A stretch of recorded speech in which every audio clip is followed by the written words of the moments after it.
ពាក្យថាគុណហ្នឹងដៃពីដើមគេដាក់ថាគុណហ្នឹងគឺសំដៅលើចេះច្រើនដល់ពេលទៅមកវាយបានតែ100 200ដល់ឥឡូវកីឡាយើងវាយបានដល់រាប់ពាន់ខ្លះដល់ចូលដល់10000ម្នាក់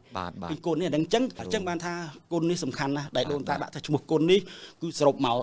គឺចង់វាភ្ជាប់គ្នាអញ្ចឹងកោនឹងនៅបន្តហ្នឹងក៏គុណដែរគឺពាក់ព័ន្ធនឹងមើលហ្នឹងឯងមិនដែលណាហាត់មិនមើលហើយបាទជំរាបសួរទូរទស្សនិកជនដែលកំពុងតែទស្សនានៅក្នុងកម្មវិធីគុណខ្មែរ podcast បាទឥឡូវនេះយើងចាប់ដើមជួបគ្នាជាបន្តទៀតបាទក្រោយពីសម្រាប់មួយរយៈបាទដោយសារតែជាប់យន្តហោះនៅប្រាំងអញ្ចឹងអត់បានធ្វើទេឥឡូវយើង delay មកសប្តាហ៍ត្រឡប់មកវិញថ្ងៃនេះនៅក្នុងកម្មវិធីគុណខ្មែរ podcast បានអញ្ជើញលោកគ្រូអិនខេមរិនបាទដែលបងប្អូនស្គាល់ហើយលោកគ្រូក៏ធ្លាប់ជាម្ចាស់ក្លឹបបាទនៅវិស័យគុណខ្មែរផងដែរហើយលោកគ្រូបានយល់ដឹងច្រើនតាក់ទងទៅនឹងក្បាច់ជាទូទៅបងប្អូនឃើញហើយគេហៅថាអីស្ទាំងឆាបអីសីបោះលៀនខ្មងដៃព្រះឥសូរតែពេលខ្លះបងប្អូនថាពាក្យហ្នឹងប្រើមិនត្រូវអ្នកខ្លះក៏ប្រើត្រូវមានការយល់ច្រឡំហើយពីច្រើនអ្នកដែលប្រើពាក្យហ្នឹងដំបងឡើយគឺលោកគ្រូរីគីដែលបច្ចុប្បន្នហៅគ្រូអភិជនណាគាត់ច្រើនតែប្រើពាក្យបែបបុរាណច្រើនហើយនៅក្នុងនោះផងដែរដើម្បីឲ្យពុកម៉ែបងប្អូនយល់កាន់តែច្បាស់អំពីការប្រើក្បាច់ពាក្យថាគុណខ្មែរមិនបានពាក្យមិនបានទៅជាគុណពាក្យមិនបានទៅជាក្បាច់គុណថ្ងៃនេះលោកគ្រូអិនខេមរិននឹងបកស្រាយបញ្ហាទាំងនេះជូនពុកម៉ែបងប្អូនបាទឥឡូវនេះកុំឲ្យខាត់ពេលយូរជួបជាមួយនឹងលោកគ្រូដូចតើបាទជំរាបសួរលោកគ្រូបាទលោកគ្រូសូមអញ្ជើញណែនាំឈ្មោះនិងទូនាទីរបស់លោកគ្រូនៅក្នុងសហព័ន្ធលោកគ្រូបាទខ្ញុំឈ្មោះអិនខេមរិនជាសមាជិកប្រតិបត្តិសហព័ន្ធបណ្ដាគុណខ្មែរអាណត្តិទី7បាទតាំងទី7និងទី8បាទទី7និងទី8បាទពីអាណត្តិបាទអញ្ចឹងថ្ងៃនេះខ្ញុំសូមចូលរួមពាក់ព័ន្ធនឹងឈ្មោះបណ្ដាគុណខ្មែរយើងដើម្បីឲ្យបងប្អូនមហាជនហើយក៏សូមអធិស្ឋានដែរចំពោះព្រឹត្តិការណ៍ក្បាច់គុណខ្មែរទាំងអស់បើសិនជាការនិយាយទៅមានការខុសឆ្គងកន្លែងណាបាទក៏សូមអធិស្ឋានភ័យទោសដែរបាទព្រោះធម្មតាការស្រាវជ្រាវនិងការរៀនពីព្រឹត្តិការណ៍រៀងខ្លួនបាទខ្ញុំដោយសារខ្ញុំនេះក៏ខ្ញុំរៀនពីលោកគ្រូខ្ញុំដែរហើយលោកគ្រូខ្ញុំនឹងមានតែម្នាក់ទេគាត់នៅខេត្តទីរួមខេត្តបាត់ដំបងបាទគ្រូឈ្មោះគេដែរលោកគ្រូប្រនាមគាត់លោកគ្រូឈួនរិទ្ធបាទតែឥឡូវគាត់នៅតែឬក៏បន្តគាត់នៅបាទហើយតាមពិតគឺគាត់ជាលោកគ្រូអសតបុរាណទេបាទគាត់តែគាត់ចេះក្បាច់គុណបាទបើហាសនាមរបស់លោកគឺគ្រូក្មេងព្រះ5ព្រះអង្គបាទគ្រូក្មេងព្រះ5ព្រះអង្គបាទព្រោះគាត់ជាគ្រូអសតបុរាណគាត់មើលស្អីជាច្រើនហើយចំពោះក្បាច់គុណនេះគាត់អត់បើកជាទូលាយសម្រាប់បង្ហាត់ទេសម្រាប់ថាកូនសិស្សណាដែលគាត់ស្រឡាញ់បានគាត់បង្ហាត់មានន័យថាតតែកូនសិស្សនឹងមាននិស្ស័យបាទនិស្ស័យបាទហ្នឹងហើយមិនមែនថាគាត់បើកបង្ហាត់ទូទៅហើយក្នុងចំណោមសិស្សជាច្រើនគាត់រាប់ពាន់នាក់តែបង្ហាត់មិនមែនលក្ខណៈដើម្បីមកប្រកួតទេបាទដូចថាដូចខ្ញុំដូចរឿងចិនដែរលោកគ្រូណាបាទបង្ហាត់ដើម្បីសុខភាពបាទហ្នឹងហើយខ្ញុំដំបងឡើយមកដោយសារខ្ញុំធ្វើជាកងទ័ពផងអញ្ចឹងការទៅរៀនបង្ហាត់ពីគាត់មិនមែនមានតែក្បាច់គុណមួយទេបាទទាំងមុនវិជារបស់ខ្មែរយើងហ្នឹងបាទក៏លោកផ្ដល់ឲ្យដែរទៅហើយបើគិតទៅថាមិនមែនកាលពីដើមមកយើងមិនបង្ហាត់មកដើម្បីថាមកចូលខាងអញ្ចឹងដោយសារសម័យនោះយើងអត់ទាន់មានគុណខ្មែរមានតែផ្ដាល់សកលទេបាទលោកគ្រូហើយអញ្ចឹងខ្ញុំអីវឹកហាត់រៀនពីគាត់ពីលោកហ្នឹងគាត់សម្រាប់ថាការពារខ្លួននេះបាទលក្ខណៈអញ្ចឹងទេដល់អញ្ចឹងទៅរហូតដល់មកសម័យយើងគេស្មារតីកម្មទៅក៏បានលេខគុណខ្មែរយើងឡើងមកបាទអញ្ចឹងហើយខ្ញុំនេះបើគិតទៅមិនសូមអធិស្ឋានដែរបានប្រកួតអីទេគាត់វឹកហាត់តែដល់ពេលគេមានគុណខ្មែរហ្នឹងយើងចាស់ជ្រុលហើយបាទត្រូវហើយគ្រូបាទហើយដល់អញ្ចឹងយើងក៏បានចំណេះវិជ្ជានឹងឯងរៀនពីគាត់នឹង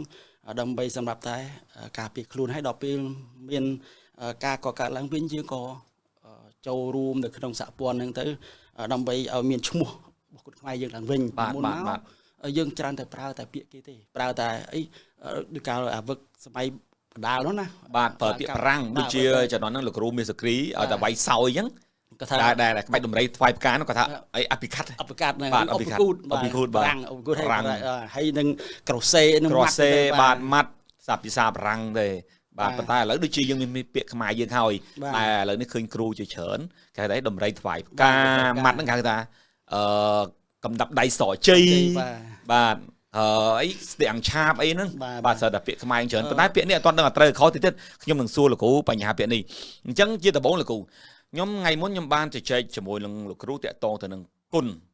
bạt miền bong ôn dương chỉ chở nơi tại vô chở lắm ta xé nơi tại khâu chừng muối cùn phải dốt muối cùn miệt đa vậy đa bằng cùn xong lục rú chui bọ sài biện đi hai lục rú chui bình vô can phục mày bong ôn là bè phụ quát can tại chip bằng pi biện thằngนี้lục rú cùn chừng là đàm máu thạch cùn ní đàm lại máu cứ đàm cầm nát rồi bao dương bị đôn tai dương máu cứ còn đặt thạch cùn như này và hãy đọc về những buổi những cái sáp tác bị thạch cùn nó mất ban tới chia cô sẽ ụ nừng nô bà cô sẽ ụ nừng nô bạn chẳng không vài như nào được crom chúng ta sắp bị thạch cùn ấy còn trong như tha chia sල් kêu ảo vút bạn kêu ảo vút sầm rạp mà đúng nè nâng quạt phải dụt to tôi nâng bằng giật trời thấy đó về kêu ảo vút món cái thạch cùn nó cứ kêu ảo vút và chẳng kêu ảo vút nó mới ấy khả miền tây đồng bong miền tây đai miền tây lùm peng miền tây có bắt miền dùng tha ở quay đây bộ bẹt bao dương chấn đòn đam đây quạt ca phía tận đây nó cứ côn được ảnh bà cứ tiếng on được ảnh hay su thả lấy được nhưng rồi thấy côn nứng cái đạm miệng mùi mặn nâng máu cứ miền thả đai vậy này đã thả đồng bong có bắt thao tiếng on này bắt côn từ lúc đấy tiếng on này cứ chỉ côn này cứ chỉ hai thả cứ đừng ảo vụt lực lên tay cầm phơi mình ắt trâu không năng nghề để cho su thà cho mấy ban đại dương trà rồi thay thạch côn ngoài côn máy mấy ban dương trà tại đại tề mà này chẳng bị thạch côn đi cứ sử dụng máu kêu sử dụng bút từng on năng tái đại nè khi mình ban là xây châu đã thế pro đại xa bút từng on đi mình còn ho từ luôn quá đấy cứ dọc đại mà prao mà này chẳng đại khi mình chập bạch để họ ở đại này rồi là bút từng on năng cứ đại nè prao chẳng liệt nãy thà u mà khi bút vay về tới về chru ở bút từng on năng cứ và từng đại tiền này và chẳng xôm ngày đi xung dây bị thạch côn được ngày cứ côn nứng cái sầm tay được kêu ở bút được ngày từng on được ngày chẳng côn nứng việc bẹo pon đó là côn nừng nò hai nừng câu sau nừng nò nữa có côn đẻ như này khi ăn tầm muối vậy hay câu nừng nô mình no là này có côn đẻ mỗi cô nó vẫn tọt côn này côn mơ mày kia côn mơ FC chắc là lấy nhung xôm dùm được tha lấy nhung mấy nên dây pi câu sau nừng nô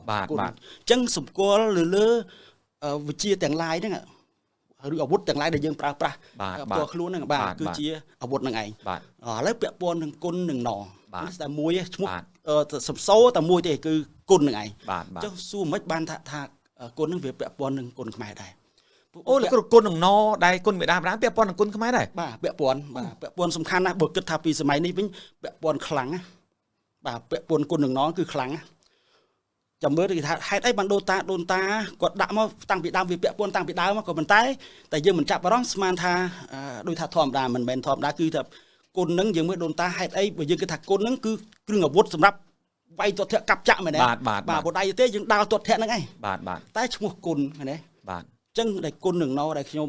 បកស្រាយថាហេតុអីបានពាក់ព័ន្ធនឹងក្បាច់គុណនឹងនិយាយរឿងពីដើមចាស់ដូចថានៅក្នុងភូមិអញ្ចឹងណាលោកគ្រូនោះគាត់ចេះក្បាច់គុណអញ្ចឹងក្នុងភូមិហ្នឹងមានក្មេងៗជាច្រើនដែលគាត់ជាអ្នកហាត់ដាល់ជាអ្នកខ្លះក៏ក្មេងរៀងកាប់ចាក់អញ្ចឹងណាអញ្ចឹងគាត់ឃើញលោកគ្រូហ្នឹងគាត់ចេះក្បាច់គុណអញ្ចឹងក៏គាត់ទៅសុំរៀនអញ្ចឹងគាត់តែងនិយាយថាប្រមូលគ្នាមកអញ្ចឹងទៅក្នុងចំណោមនោះមានអាមេគេមួយបាទដល់អញ្ចឹងទៅមកសុំហាត់ក្បាច់គុណគាត់តែងនិយាយថាគាត់ចោលអូននេះហាត់គុណបានតែអូនឯងហាត់អត់គុណអត់បានទេអញ្ចឹងគាត់ថៃខ្ញុំវាយឡើងរៀបអស់ហើយពួកនេះមិនមកខ្ញុំហាត់គុណបានពួកនេះហាត់បានមកគាត់ថាអូននេះហាត់គុណបានតែបងឯងហ្នឹងហាត់ដាល់បានហ្នឹងគឺនេះដោយសារអីដោយសារឥឡូវពាក់ព័ន្ធនឹងគុណនឹងឯងគឺនេះគុណហ្នឹងគឺដោយសារអីពាក់ព័ន្ធនឹងគុណនឹងណហ្នឹងគឺគុណធម៌អូបាទគឺសំខាន់ណាស់គឺនេះកាលណាយើងហាត់គុណមិនហាត់វាយទាត់ធាក់កាប់ចាក់ហ្នឹងចុះបើយើងអត់មានគុណធម៌ហាត់ចេះមិនទៅដើរកាប់ចាក់គេបាទហើយដែលខ្ញុំថាហាត់ដៃគ្រូនោះគាត់ថាហាត់ដាល់បានអញ្ចឹងពាក្យថាដាល់ទៅមុខគ្រូក៏ដាល់ដែរគេនេះអញ្ចឹងបានបុរាណគេដាក់ហាត់ដាល់ទេព្រោះគុណហ្នឹងនៅក្នុងដាល់ហ្នឹងនៅក្នុងគុណនេះដាល់មិនមែនជាម៉ែឪយើងគេថាគាត់ជាកូនទេវាជាសេណារីយ៉ូគាត់មកគ្រឿងដែលយើងប្រយុទ្ធហ្នឹងគឺដៃដាល់យើងថាឥឡូវដាល់មិនប្រដាល់គឺការដាល់ហ្នឹងបាទអញ្ចឹងពាក្យថាគុណហ្នឹងដៃពីដើមគេដាក់ថាគុណហ្នឹងគឺសំដៅទៅលើហាត់គុណគឺវិជាគុណក្បាច់គុណហ្នឹងឯងតែដល់គុណមួយទៀតគឺកាលណាហាត់ ត្រូវតែមានគុណធម៌ បាទ បាទ កាលណាគុណធម៌ឲ្យគាត់ត្រូវដឹងគុណអញ្ចឹងចុះបើគាត់ហាត់ហើយតែគាត់មិនដឹងគុណគ្រូហ្នឹងវាយទាំងគ្រូទៀតតែបើថាដាល់អត់ទេអត់ដឹងគុណទេ បាទ គ្រូក៏ដាល់ដែរ អញ្ចឹងមានពាក្យនេះអត់ដាច់គ្នាទេវានៅតែផ្សារភ្ជាប់ជាមួយគ្នា ផ្សារភ្ជាប់គ្នា បាទ គឺมันអាចថាដោយសារដូចថាកាលណាហាត់គ្រូបញ្យល់ថាចឹងគាត់ឯងហាត់គុណណាចេះកូនត្រូវមានគុណធម៌ឃើញទេគាត់តែប៉ាក់សិស្សថាត្រូវមានគុណធម៌មិនមែនហាត់ចេះដើរវាយគេគឺខុសច្បាប់ហើយឃើញណាបាទអញ្ចឹងគុណហ្នឹងគឺកន្លែងហ្នឹងហើយក៏មិនដាកូនសិស្សបើហាត់ហើយគាត់ត្រូវដឹងគុណគ្រូឯង បាទត្រូវ ត្រូវតែដឹងគុណគ្រូនេះគឺនៅគុណនឹងដែរត្រូវតែគុណនឹងឯងបើយើងហាត់ហើយមិនដឹងគុណមិនកើត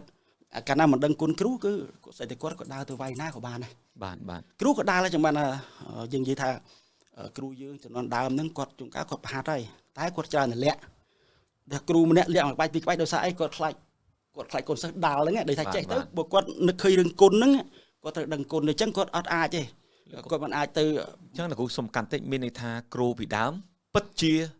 បង្ហាត់សិស្សមិនគ្រប់បាច់មែនលាក់បាទលាក់បាទដោយសារពាក្យថា